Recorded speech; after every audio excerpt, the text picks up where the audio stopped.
From 2008 to 2016, Jamaicans dominated men's sprinting. With Usain Bolt leading the charge, they won 7 straight global finals in the 100 metres, 6 by Bolt and 1 from Johan Blake.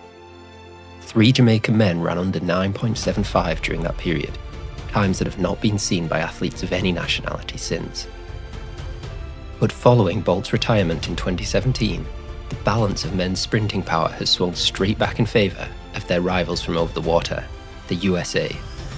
In the 5 global finals since, Jamaica has only the solitary silver medal from Kishane Thompson at the Olympics last year, and even suffered the embarrassment of having no men even make the final at the previous Olympics in Tokyo. The Americans have taken full advantage, winning 4 of the 5 available gold medals in that time, and even sweeping the podium on home soil at the 2022 World Championships. But as we approach this year's World Champs in Tokyo, it looks like the pendulum might be swinging back towards the men from Jamaica. The Jamaican trials at the end of June was the fastest 100-metre race in the world this year, and saw Thompson make an early bid to be considered favourite for the World Champs by running the fastest time by anyone, anywhere, since 2015. There has been a lot more development since then, so let's dive into how the favourites stack up now on the eve of the championships. And of course, the only place we can start is with Thompson. That 9.75 at the Jamaican trials put him firmly in the driving seat, and while he hasn't quite reached those heights since, he has been remarkably consistent while piling up the wins. He has now won his last 9 races, since coming into form at the start of June with a 9.88 at the Racers Grand Prix in Jamaica, and has clocked further times in the 9.8s while beating strong international fields at the Pre-Classic and at the Silesia Diamond League. Thompson has always looked like a top 100-metre sprinter when he gets it right. He is incredibly powerful and has the rare combination of a strong start and elite top-end speed. However, his weakness has always been injuries. He missed the World Champs during his breakthrough season in 2023 and was even managing a hamstring injury in the lead-up to the Paris Olympics in 2024, where he would eventually take silver. This year is no different. He perhaps didn't look as smooth as usual in getting the win over Noah Lyles in his last outing in Silesia, and subsequently withdrew from planned appearances in Lausanne, Brussels and Zurich due to discomfort in his shin. There is the chance that Thompson will be hindered all the way up to and during the World Champs then, but assuming he has caught his shin issue early enough, he should still start as the favourite. The man with the biggest chance of stopping Thompson taking the title back to Jamaica is of course the defending world and Olympic champion, Noah Lyles. While Lyles has never really had the pure ability of Thompson over the 100 metres due to a comparatively slow start, he has shown consistent ability to perform on the biggest stage. He ran a PB of 9.79 in the Olympic final last year to pip his rival on the line, and just loves to exert his dominance when the world is watching. His season so far in 2025 has been a little weird, with some mixed results. There was some concern when he only raced once, and that was over 400 metres in between February and July, but he has built form nicely since his return, suggesting that a delayed start to the outdoor season was all part of his plan to peak for the World Champs in September. He has looked back to his untouchable best in the 200 metres, winning all 4 of his races since July, including getting the better of last year's gold medalist Letsile Tobogo twice in the Diamond Leagues. In the 100 metres, he has looked good without looking special. He has 1 win in the heats at the US Champs and 3 second places in Diamond Leagues. His narrow defeat to Thompson in Silesia while still running 9.90 was encouraging, but he was blown away by the next man on this list, Oblique Seville, in both London and Lausanne. Overall, Lyles just doesn't quite have the ceiling of his Jamaican rivals. He is a much better 200-metre runner than a 100-metre runner due to his slow start, and would need to run his absolute best race in Tokyo, while the Jamaicans underperform.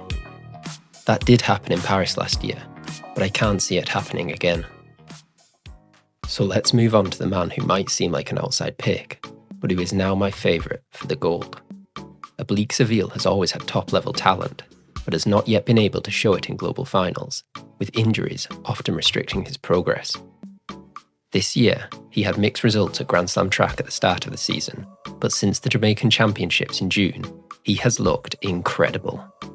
He was second to Thompson at those championships in 9.83, but his 2 Diamond Leagues since then have shown scary potential.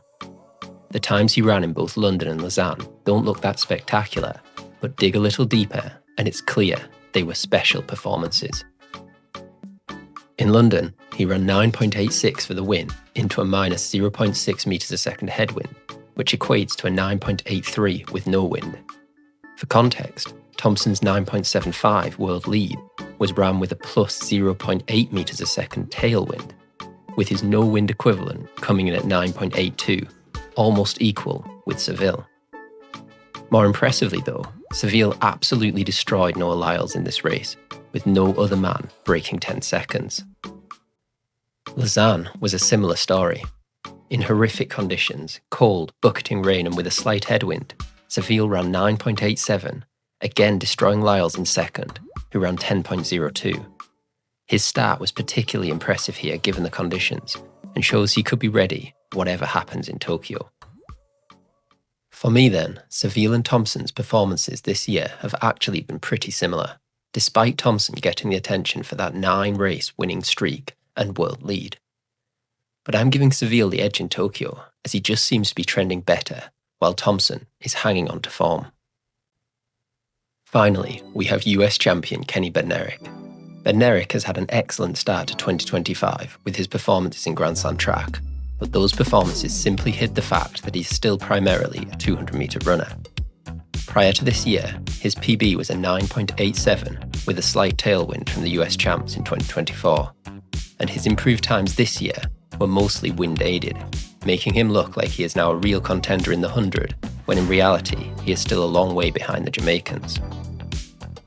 His 9.79 to win US championships this year was run with the benefit of a plus 1.8 metre a second tailwind, and his real level showed when put up against the best in Silesia, where he was gapped by Thompson and Lyles, finishing in 9.96.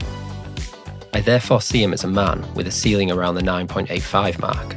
In an ideal scenario world champs, that might be enough, but in reality, he is likely to be battling for bronze with Noah Lyles. Either way, the men's 100 metres in Tokyo is going to be super exciting. With personalities such as these four in the race, the potential storylines are endless, and I can't wait to see how it plays out. Let me know in the comments below who you are backing to get the job done, and whether you are rooting for Team USA or Team Jamaica. With so many great races coming up at the World Champs, please remember to subscribe to my channel to get the best event breakdowns as they happen. Thanks for watching everyone, and see you in the next one.